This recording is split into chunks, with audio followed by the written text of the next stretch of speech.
Hi guys, you're welcome back to my channel. For today's tutorial, we are not going to be having motivational talk. We are going to be showing you how I created this very beautiful brown skin look with the smoky eyeshadow and a subtle lip. If you want to see how this look was created, please do not stop watching.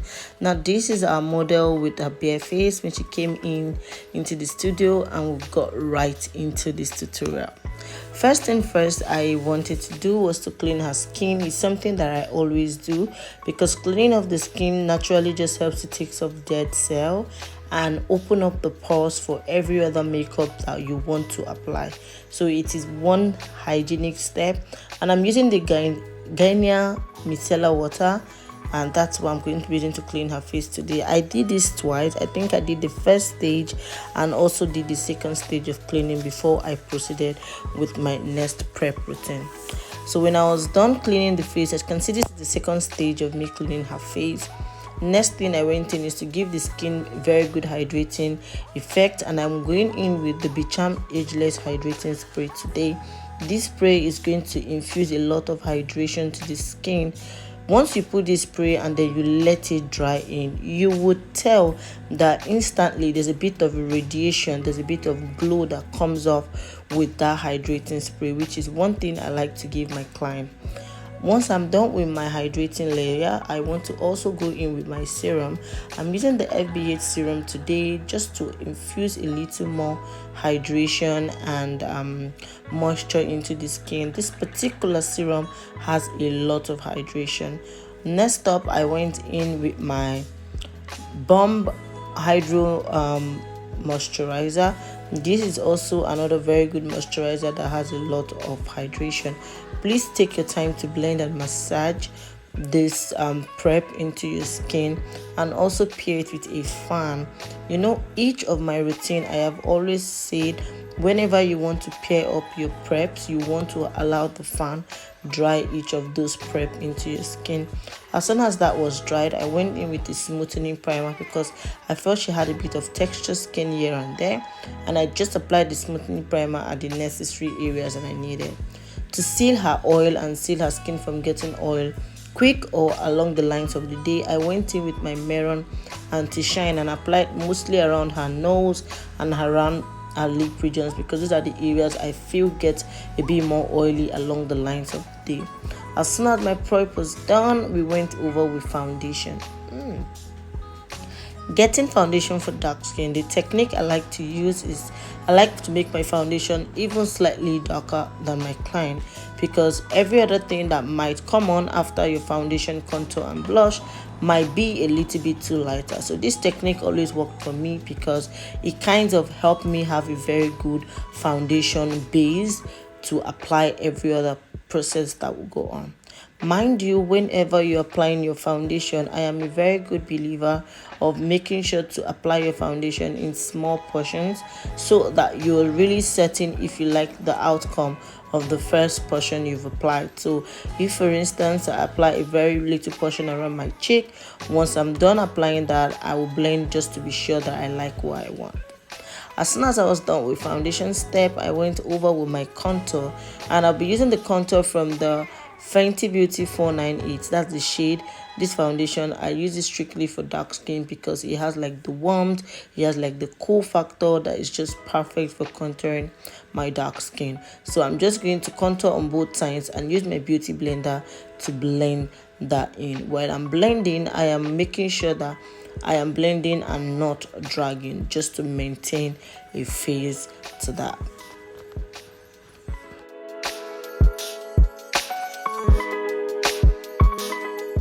Next up, I'm going in with my blush, and I'm using this blush from the Beyond Beauty blush. I'm using both red shades, maroon and then a bit of a bright red.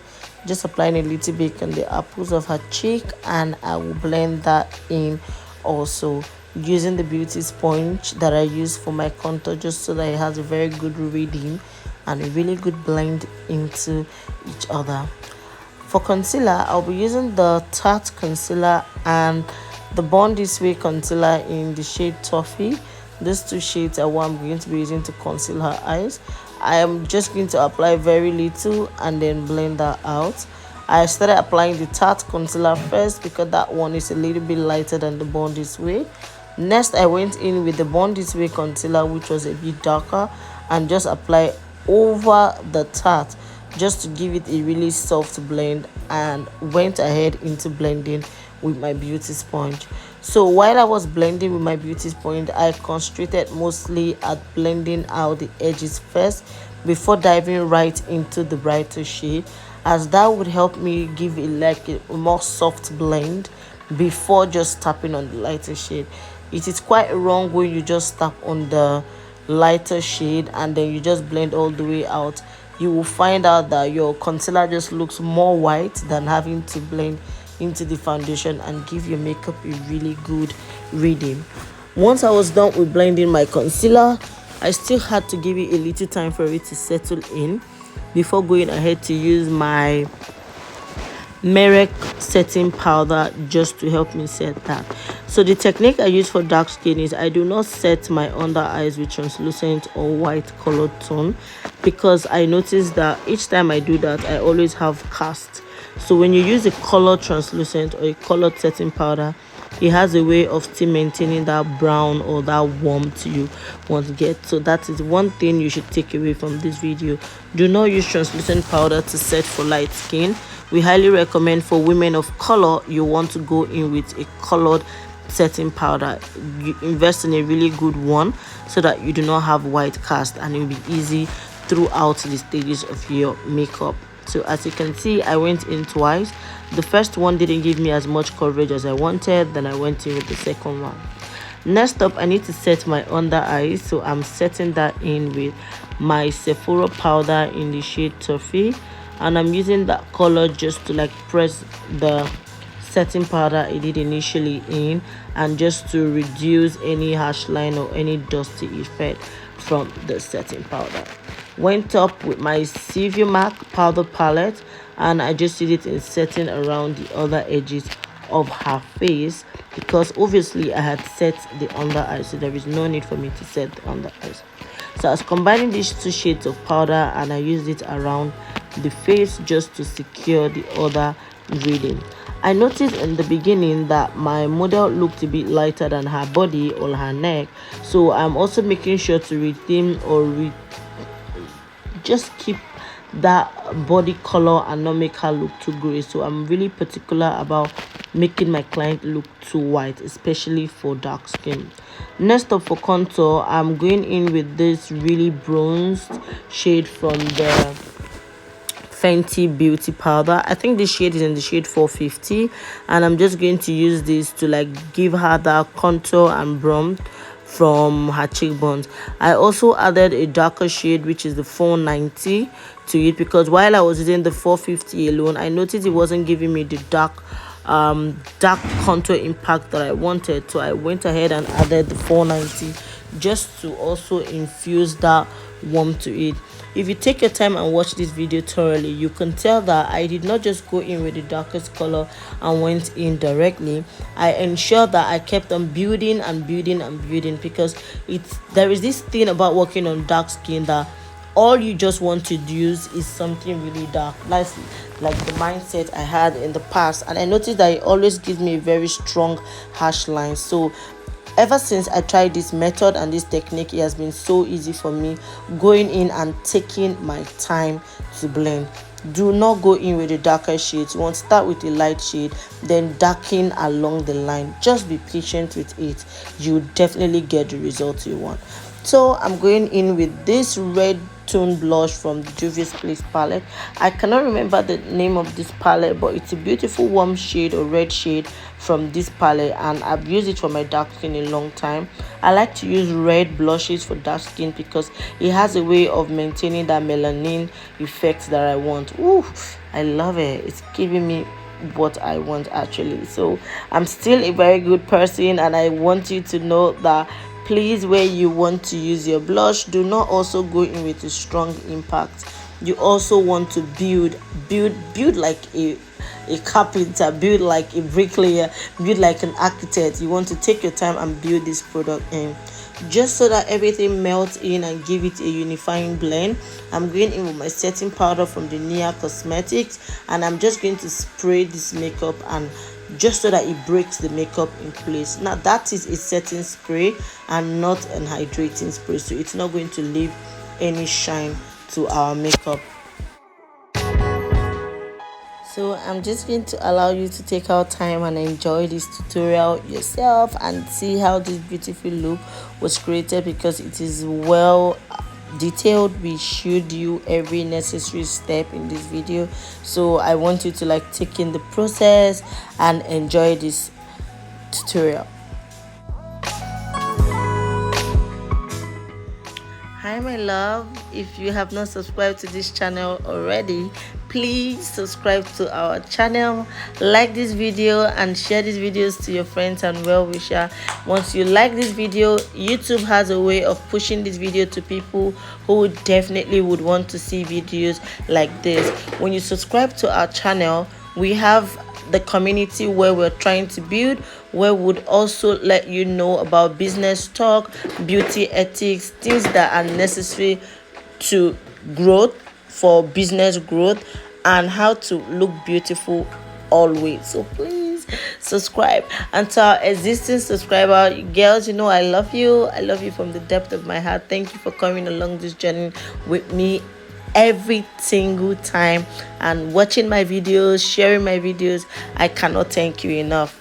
If you have not subscribed, please do well to subscribe. I love you, and I know you like content like this. Please do well to subscribe. Thank you.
Thank you for watching our tutorial and coming to the end of this look with us.